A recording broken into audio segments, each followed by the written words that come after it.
Hi வணக்கம். இந்து தமிழ் மக்களுக்கு நான் உங்களுடன் பேசுவேன் எம்ஜிடி. இப்போ ஒரு சின்ன நம்ம ஒரு முயற்சியா நினைச்சுக்கோங்க. இந்து மதத்தை காப்பது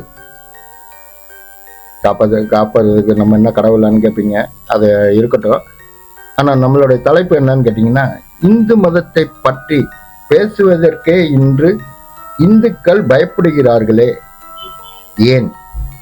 இந்த ஒரு சின்ன கொஸ்டினோட அர்த்தம் உங்களுக்கு புரியுதோ இல்லை எப்படின்னு எனக்கு தெரியல. பட் ரொம்ப பவர்ஃபுல்லான ஒரு வார்த்தை.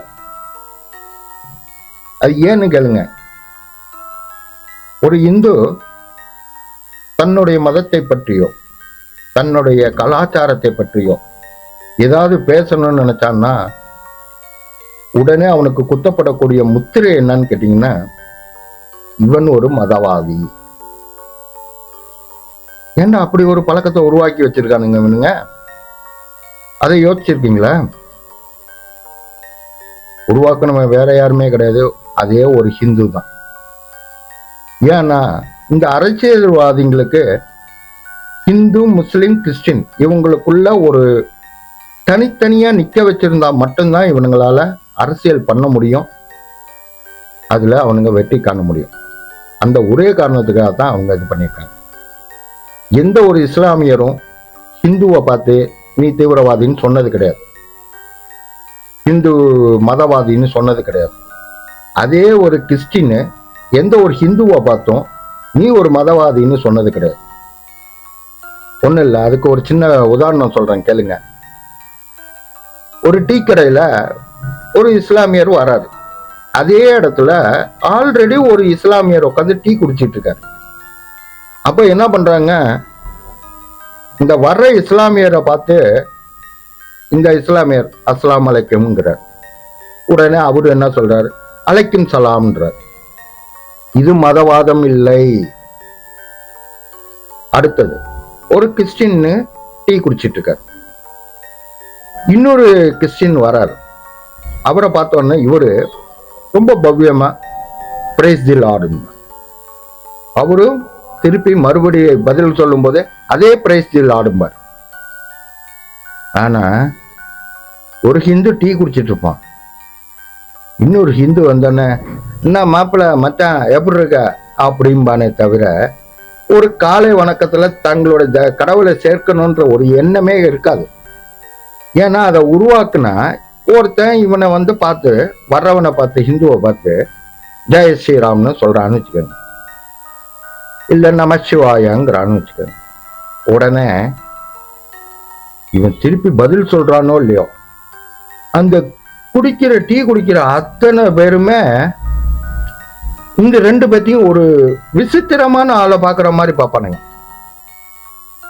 அதுக்கு காரணம் என்னன்னு கேட்டீங்கன்னா, அஸ்லாம் அலைக்கும்னு சொல்லும்போது அது மதவாதம் அல்ல. ஜெய் ஸ்ரீராம்னு சொல்லும்போது அது மதவாதம். அதே பேசி லார்டுன்னு சொல்லும்போது மதவாதம் கிடையாது. ஒரே விஷயம்தான்.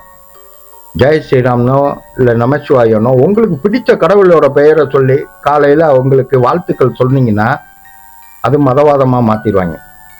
முதல் நம்ம செய்ய வேண்டியது, ஒருவர் பார்க்கும்போது ஜெய் ஸ்ரீராம்னோ அல்லது நமச்சிவாயனோ ஏதோ ஒரு வகையில நம்மளுடைய அன்பை பரிமாறணும் காலையிலே. அது நம்ம கண்டிப்பா செய்யறதே கிடையாது. இனி ஒருத்தர் இந்த வீடியோவை பார்த்து ஒருத்தருக்கு சொல்லி பாருங்க. அதுவே நாங்க இந்த போடுற இந்த சின்ன வீடியோக்கு கிடைக்கக்கூடிய வெற்றியா நாங்க பாக்குறோம். மேலும் மேலும் இது மாதிரி வீடியோக்களை உங்களுக்கு நாங்க பரிசா அளிக்கிறதுக்கு நாங்க தயாரா இருக்கோம். நம்மளுடைய முதல் படி எடுத்து வைக்கிறது, ஒரு ஹிந்து இன்னொரு ஹிந்துவை பார்த்தால் தனக்கு பிடித்தமான கடவுளின் பெயரை சொல்லி வாழ்த்து சொல்லுங்க. அப்பதான் உங்களுக்கு அதோட அருமை என்னன்னு தெரியும். இந்த முயற்சியை கொஞ்சம் முயற்சி பண்ணி பாருங்க. முதல் படி நம்ம ஏறுறதுக்கு இருக்கோம். ஆனா இந்த அரசியல்வாதிங்க இதை வந்துட்டு செய்ய விட மாட்டானுங்க, நம்மளை ரொம்ப நக்கலா பார்ப்பானுங்க, இது பண்ணுவானுங்க. எதை பத்தியும் கவலைப்படாதீங்க, எதையும் இது பண்ண வேணாம். நம்ம யாருக்கும் எதிரி கிடையாது, எல்லோரும் ஒன்னா இருக்கணும்ன்றதுதான் நம்மளுடைய எண்ணம். ஆனா நம்மளோட ஒற்றுமையை ஒண்ணு சேர்ந்துட்டோம்னு சொன்னா பாதிப்பு யாருக்குன்னு கேட்டீங்கன்னா அரசியல்வாதிகளுக்கு தான். எந்த வகையிலும் மற்றொரு மதத்தினருக்கு கிடையவே கிடையாது. இந்த அரசியல்வாதிகளால தான் இவ்வளவு பிரச்சனை நடைபெறும். அடுத்து என்னன்னு கேட்டீங்கன்னாக்க, பல வருடங்களா இந்துக்களுக்கு ஒரு மரபு சொல்லி கொடுத்துட்டு இருக்காங்க. அது என்னன்னு கேட்டீங்கன்னா, உன்னை மட்டும் நீ பாற்றுக்கொள், மற்றவர்களை பற்றி சிந்திக்காதே, விமர்சிக்காதே, அமைதியாக இரு. இப்படி ஒரு வார்த்தையை நம்ம என்ன பண்ணியிருக்கோம், தவறா புரிஞ்சுக்கிட்டோம். தவறா புரிஞ்சு என்ன செய்யறோம்னா, நம்மளுடைய சிந்தனையே கூட நம்மளோட குழந்தைகளுக்கோ அல்லது மத உணர்வை குழந்தைகளுக்கு ஊட்டவோ எல்லாத்தையுமே மறந்துட்டோம். முந்தைய ஒரு காலத்துல எல்லாம், அதாவது நம்ம படிக்க ஸ்கூலுக்கு போகிறது, இது ஒரு நல்ல விஷயங்கள் வீட்டில் நடக்கும் போதோ இல்ல பிறந்த நாள் இந்த மாதிரி விஷயங்கள் இல்லை, என்ன பண்ணுவோம், பெரியவங்க காலில் விழுவுறது ஆசீர்வாதம் வாங்குறத நம்ம ஒரு பழக்க வழக்கமாகவே வச்சிருந்தோம். அவங்களுடைய ஆசீர்வாதம் நமக்கு வேணும்னு. ஆனா இன்னைக்கு நிலைமை என்னன்னு கேட்டீங்கன்னா, பெத்தவங்க காலிலேயே பிள்ளைகள் விழுவதுக்கு சங்கோச்சப்படுறது. இது எந்த அளவுக்கு போயிருச்சு பாருங்க. நீங்க உண்மை பேசுங்க, உங்களோட குழந்தைகள் உங்கள் பிறந்த நாளோ அல்லது அவர்களுடைய பிறந்த நாள்லயோ அல்லது ஒரு எக்ஸாம் எழுத போகும்போதோ இது பண்ணும்போதோ ஏதோ ஒரு சின்ன சின்ன நல்ல விஷயங்கள் நடக்கும் பொழுதோ பெற்றவங்க காலில் விழுந்திருக்காங்கன்னு நீங்க மனசாட்சியை தொட்டு சொல்லுங்க பார்ப்போம். உண்மையுமே அது மாதிரி செஞ்சிருக்காங்களா? ஆனா நீங்க செஞ்சீங்க இல்லையா, அந்த வாழ்க்கை வழிமுறையை கொண்டு வந்தோமா இல்லையா, நீங்க அதை உங்க குழந்தைங்களுக்கு சொல்லி கொடுத்தீங்களா? அது ஏன் சின்ன வயசுல இருந்தே சொல்லி கொடுக்க மாட்டீங்க, பெரியவங்களை கண்டா காலில் விழுந்து வணங்குன்னு? ஆனா அதையும் இந்த நாத்திகவாதிகள் அது ஒரு மூட நம்பிக்கை அப்படின்னு அவன் கெடுக்கிறான். நீங்க அதை கேட்டுட்டு பேசாம இருக்கீங்க. உங்களோட குழந்தைகளை நீங்க வளர்க்கும் பொழுது நல்ல பழக்க வழக்கங்கள் வளர்க்கணும்னா மதத்தை பத்தி, இந்து மதத்தில் உள்ள தெய்வங்களை பத்தி எடுத்து சொல்லுங்க, சொல்லி கொடுங்க. சாமி கும்பிட்டுட்டு பரிச்சை எழுத போறா, சாமி கும்பிட்டுட்டு இப்படி பண்றா, சாமி கும்பிட்டுட்டு இந்த மாதிரி செய்யடான்னு. ஆனா நீங்க அதை ஒரு பெரிய விஷயமாவே எடுக்கல. ஏன்னா குழந்தைகள் அந்த கலாச்சாரத்தை விட்டு வெளியே வந்துருச்சுங்க. இதோட விளைவு சும்மா இப்படியே போகும்னு நினைக்காதீங்க. ஒரு ஜென்ரேஷன் முடிஞ்சோன்னா அடுத்த ஜென்ரேஷன் வரும்பொழுது அதோட விளைவை நம்ம பார்க்க வேண்டி வரும். ஒன்றும் இல்லை, ஒரு ஹிந்து வீட்டில் குழந்தைகள் பிறந்த நாள் விழா கொண்டாடுவாங்க. நம்ம பிறந்த நாள் கொண்டாடும் போது என்னன்னு பார்த்தீங்கன்னாக்கா, காலையில் எழுந்திரிச்சு குளிச்சு புது ட்ரெஸ் எல்லாம் போட்டு சாமிக்கு போய் கும்பிட்டுட்டு, கோயிலுக்கு போய் சாமி கும்பிட்டுட்டு பெற்றவங்க காலில் விழுந்து ஆசீர்வாதம் வாங்கி, இதெல்லாம் உண்மையுமே நம்ம செஞ்சோம். நீங்க ஒரு நிமிஷம் யோசிச்சு எனக்கு சொல்லுங்க, இதே போன்ற இன்னைக்கு உங்க குழந்தைங்களுக்கு அந்த பழக்க வழக்கத்தை உருவாக்கி வச்சிருக்கீங்கன்னு? 100% கிடையாது, 99 இல்லை, 100% கிடையாது.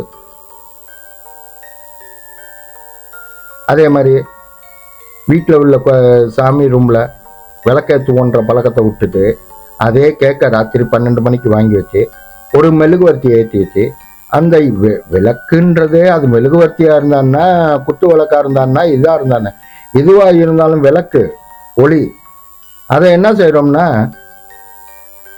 காரி அப்படின்னு ஊதிய அணைக்கிறான். அப்புறம் அவன் வாழ்க்கை எப்படி இருக்கும்? பிறந்த நாள் அதுவுமா? ஒரு ஜென்ம தினத்துல ஒளி ஏற்றி வாழ்க்கைக்கு வழிகாட்டுன்னு சொல்லி வேண்டி நம்ம கொண்டாடின காலம் போய் இப்ப அதை ஊதி அணைச்சு நம்ம கொண்டாடிக்கிட்டு இருக்கோம். முதல் அந்த பழக்க வழக்கத்துல இருந்து வெளியே வாங்க. அந்த மாதிரி ஒரு விளக்கை கெடுத்து நம்ம பிறந்த நாள் கொண்டாடணுமா? யோசிங்க.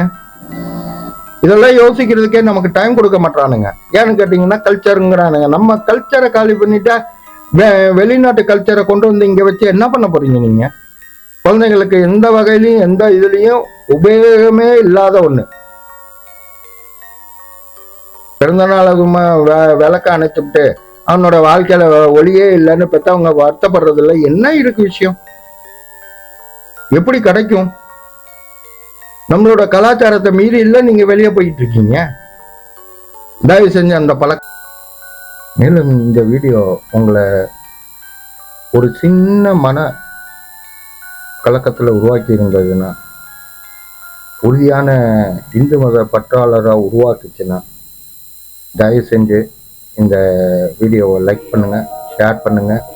நம்ம இந்து சொந்தங்களுக்கு எல்லாருக்கும் இதோட விளக்கத்தை எடுத்து சொல்லுங்க. சப்ஸ்கிரைப் பண்ணுங்க. நீங்க செய்யற ஒரு சின்ன லைக்கு கூட எங்களை இன்னும் மேலும் மேலும் முன்னேற்றுறதுக்கும் இதை தொடர்ந்து செய்யறதுக்குள்ள வழிவகையும் செஞ்சு கொடுக்கும். தயவு செஞ்சு எங்களோட பணிக்கு உறுதுணையா இருந்து பேக்கப் கொடுங்க. நன்றி, வணக்கம். 2வது பார்ட்டில் உங்களை பார்க்குறேன், சந்திக்கிறேன்.